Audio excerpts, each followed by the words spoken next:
नमस्कार मित्रों। तो मित्रों, भगवद गीता के तीसरे अध्याय को हम समाप्त कर चुके हैं। तो आज की वीडियो में हम भगवद गीता के तीसरे अध्याय का जो पूरा सारांश है उसके ऊपर जाएंगे। तो जो भगवद गीता का तीसरा अध्याय है वो अर्जुन के एक प्रश्न से आरंभ होता है, जहाँ पर कि अर्जुन श्री कृष्ण से पूछते हैं कि आप यदि मुझे ये कहते हैं कि ज्ञान कर्म से उत्तम है, तो फिर आप मुझे इस जघन्य कर्म में क्यों लगा रहे हैं, जहाँ पर कि मुझे अपने ही प्रियजनों की हत्या करनी पड़ रही है।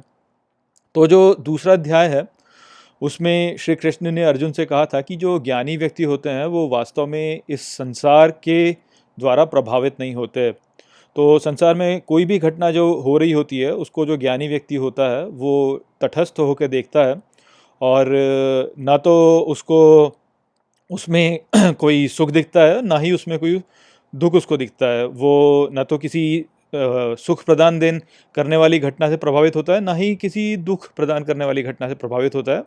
जो ज्ञानी व्यक्ति होता है वो सदा एक समान अवस्था में रहता है, तो उसको ही उन्होंने स्थित प्रज्ञ कहा था।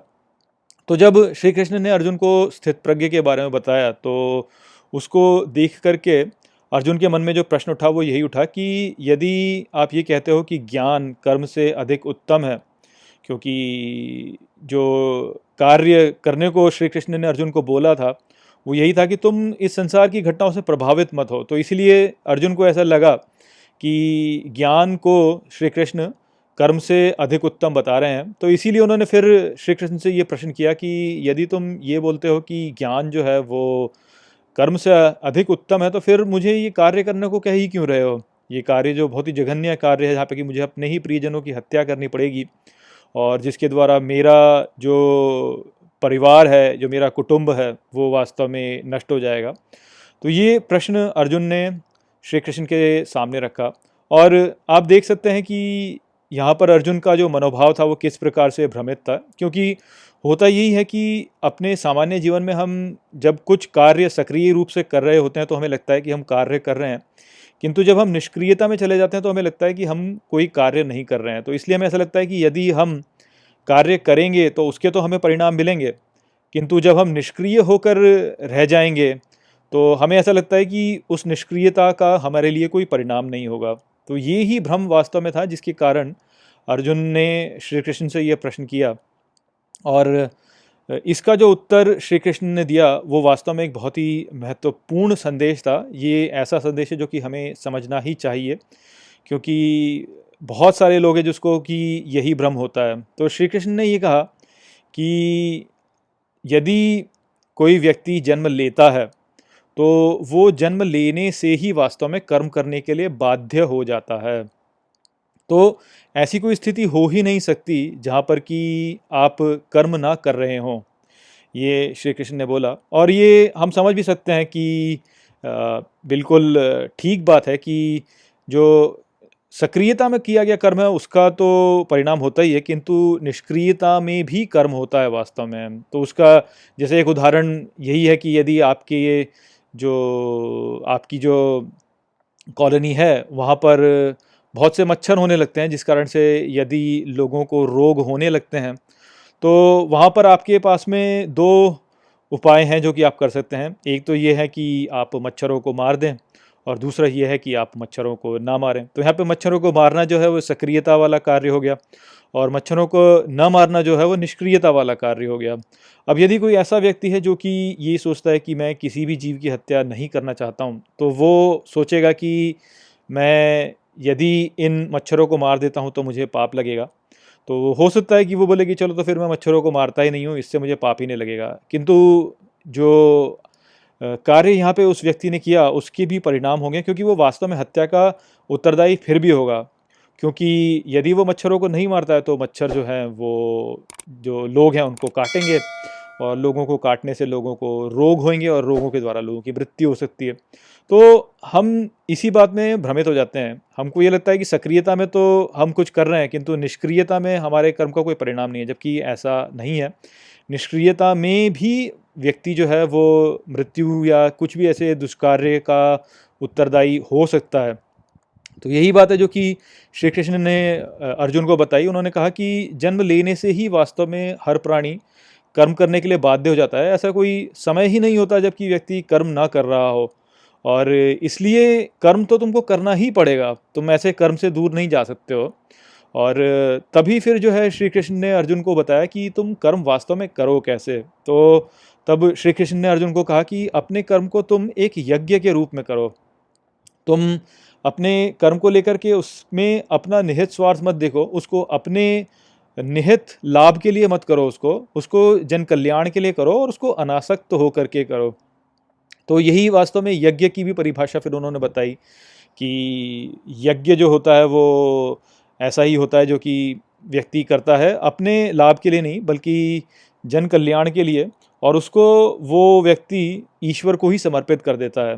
अर्थात अपने जीवन में जो भी कार्य व्यक्ति कर रहा है वो अपने लाभ के लिए नहीं कर रहा है, केवल ईश्वर के लाभ के लिए कर रहा है।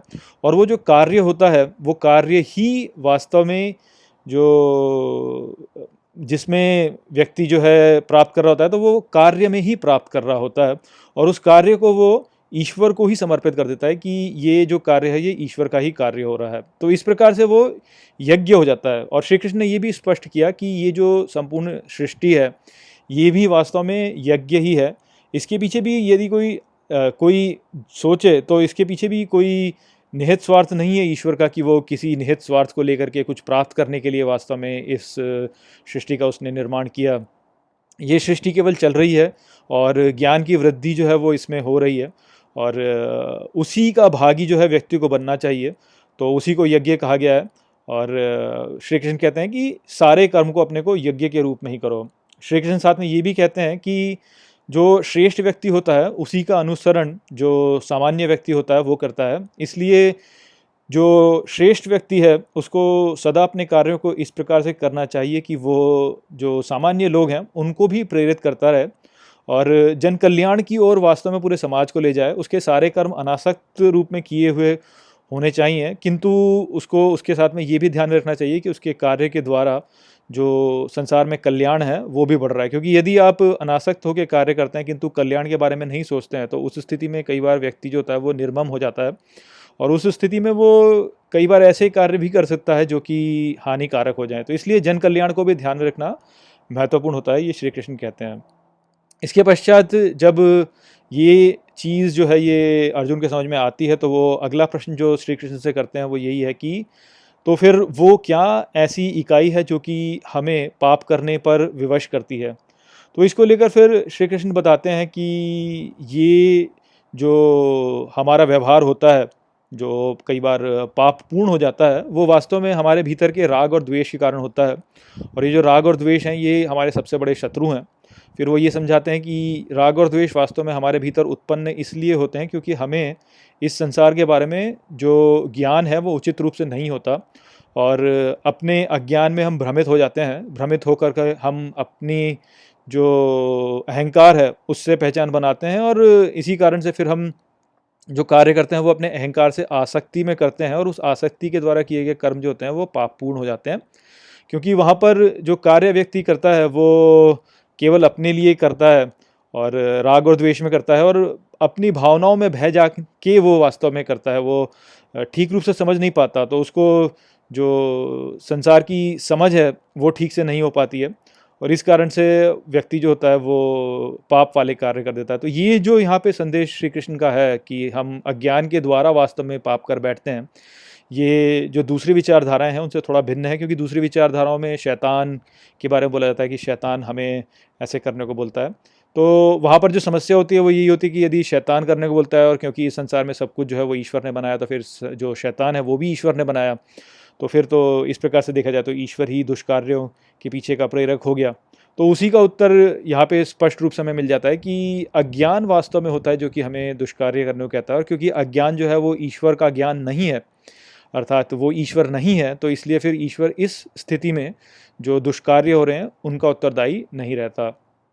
तो यही कुछ संदेश थे यहाँ पर तीसरे अध्याय में जो कि श्री कृष्ण ने हमें प्रदान किए। आशा करता हूँ कि मैंने जो तीसरा अध्याय है उसको भी आपको अच्छे से समझा दिया होगा। अब कल के वीडियो में मैं आपको तीसरे अध्याय को लेकर के कुछ प्रश्न पूछूंगा। मेरा आप सबसे यही अनुरोध है कि आप उन प्रश्नों के उत्तर मुझे भेजें ताकि आपका भी जो गीता का ज्ञान है उसमें एक रिवीजन हो सके। और जैसा कि हम करते आ रहे हैं कि हम एक व्यक्ति को उसमें से चुनेंगे और उसको हम गीता की कॉपी भेंट देंगे, और ये जो है ये निखिल वर्मा जी कर रहे हैं, तो उनका बहुत बहुत धन्यवाद है। तो चलिए फिर यहाँ पर मैं इस वीडियो को समाप्त करता हूँ। अब मैं आपसे अगले वीडियो में मिलूँगा। नमस्ते।